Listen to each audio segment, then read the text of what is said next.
But what this principle is helping you to do is to get back into the driver's seat of your own life, to take your power back and to recognize that you have more control over this than you believe you do.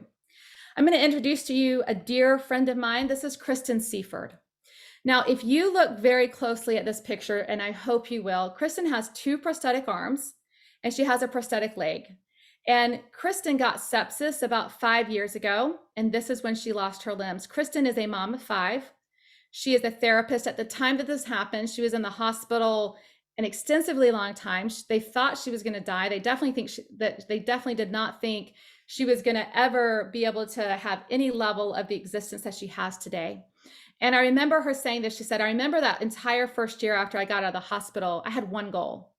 And that one goal was really, how can I make a peanut butter and jelly sandwich for my 1-year-old?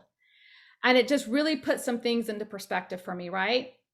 Here's someone with real challenges, but someone that was still showing up every single day.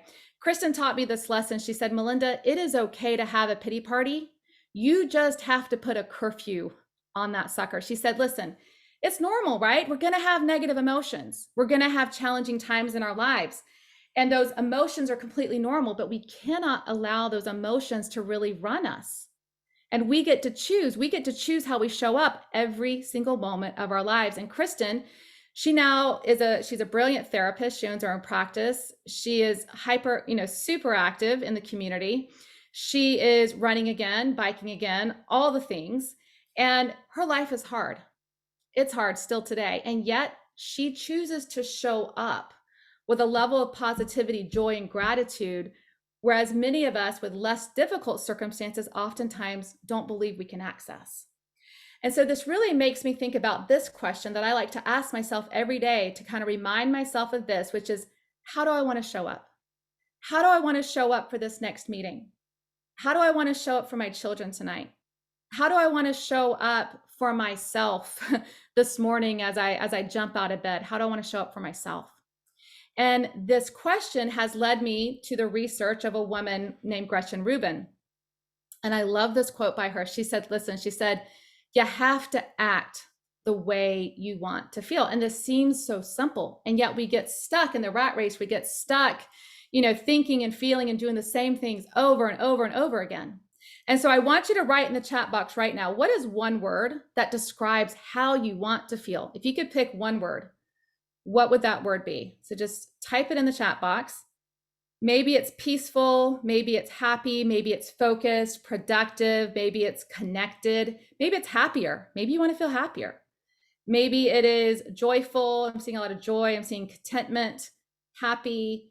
Yeah, I want you just thinking about, what is a word? I want to feel calm. I want to feel less worried. I want to feel peaceful. I want to feel peaceful. A lot of peace out there, right? What I want you to do right now is whatever words you wrote down, I want you to write down on a piece of paper, what are some of the things that you're doing when you feel more peaceful, or when you feel happier, or when you feel more connected, or when you feel at ease? Who are you with? Where are you at? What are you doing? And I just want you to ponder for a minute, what are some of the things you do that help you feel more of that emotion? Because that's what Gretchen meant by this quote. She said, if you want to feel happier, well, what are the things that make you actually feel happier? Please do more of those things. And if you want to feel more peaceful, what are the things? Where are you at? Who are you with? What are you doing when you feel more peaceful? Do more of those things. Because what we know is that our mindset, it doesn't just magically shift. We don't just wake up and bam, right? Like it's not like it doesn't just magically happen to us, but it is 100% up to us. And so I'm going to introduce you to reinforce this again to my friend Jerry. Jerry's 81 years old. I'm going to play a quick video of Jerry.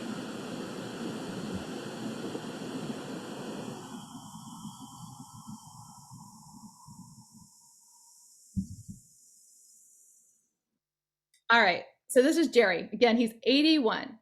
And I used to see him. I live in Satellite Beach, Florida. And I would see Jerry out there running on the beach. And I decided one day, okay, I'm going to stop Jerry. Fascinated by Jerry. And literally, he's out there. I don't care what the weather is, as long as there's not a hurricane, Jerry's out there. And so I stopped. I said, what gives? Tell me about why you're out here every single day. And he said, you know what? I want to feel alive. I want to feel alive. I want to feel energetic, and I want to feel just this sense of aliveness within me. And so I come here every single morning and I watch the sunrise and I connect with my dear friends and I meet new people like you and I go for a run, right? And when I do this, I feel alive. And so my thoughts, right, are that I want to be like Jerry, not someday when everything's perfect and life is perfect, but starting today, right? In this moment right here. All right. So I want you guys right now, I want you to be thinking about and typing. So let's do another chat box. Thank you for sharing that book recommendation, Left Neglected by Lee Self, to check it out. Thank you. What daily habits or rituals do you currently have that positively impact your mindset, your presence, and your well-being? I want you to think about what are the things you're already doing that help you to really tap into that full human potential, that help you feel better, that help you show up with a more positive mindset, even when it's hard. I see walking my dog, meditation, exercise, gratitude, prayer, yoga. I see reminding myself I'm a mother and there are people that love me. Thank you so much, Jenna. My children, walking my dog, spending time with my family, running and riding, walking at lunch, having quiet time with coffee, moving, walking and calling friends, sports, time with family, music. All right, you guys could literally teach the rest of this class.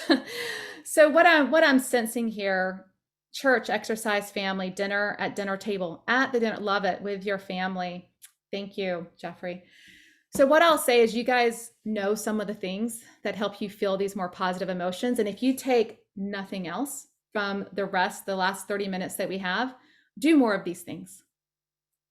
Take more time for yourself, put yourself in situations that allow you to feel more joy, more presence, more peace, more energy. Do more of the things you already know work for you.